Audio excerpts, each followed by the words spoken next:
expose the duplicity of its counter-terrorism claims, and they actually raise serious concerns about its role in fueling rather than combating terrorism.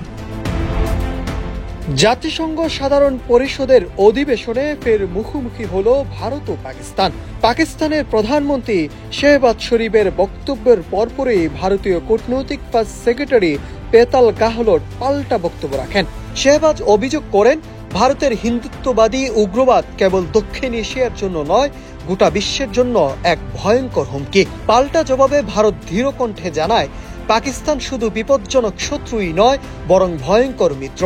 ভারতীয় প্রতিনিধি দল পাকিস্তানকে সরাসরি সন্ত্রাসের কারখানা হিসাবে অভিহিত করেন। পরিস্থিতি এক পর্যায়ে আরো তীব্র রূপ নেয় যখন পাকিস্তানি প্রতিনিধি দলের সদস্য মোহাম্মদ রশিদ ভারতকে পাল্টা আক্রমণ চালান।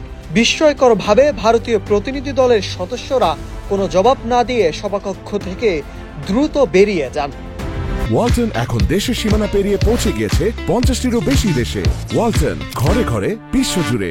রশিদ তার বক্তব্যে ভারতকে উদ্দেশ্য করে বলেন, এটা খুবই লজ্জাজনক যে ভারত এত নিচে নেমে গেছে। ভারত কেবল ধারাবাহিক সন্ত্রাসী নয়, বরং পুরো অঞ্চলের দাঙ্গাবাজ।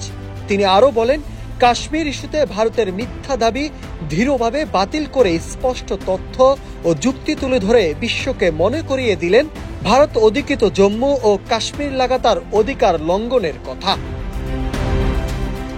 তার এই জোরালো খণ্ডনের পরপরই ভারত প্রতিনিধিদের ওয়াকআউট কূটনৈতিক মহলে ব্যাপক আলোড়ন তোলে।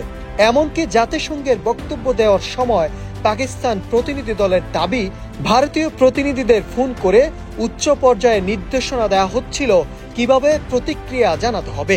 এই ঘটনায় ভারত পাকিস্তান বিরোধ জাতিসংঘের মঞ্চে নতুন মাত্রা পেয়েছে। Nahid Hasan, news desk, Ittefaq.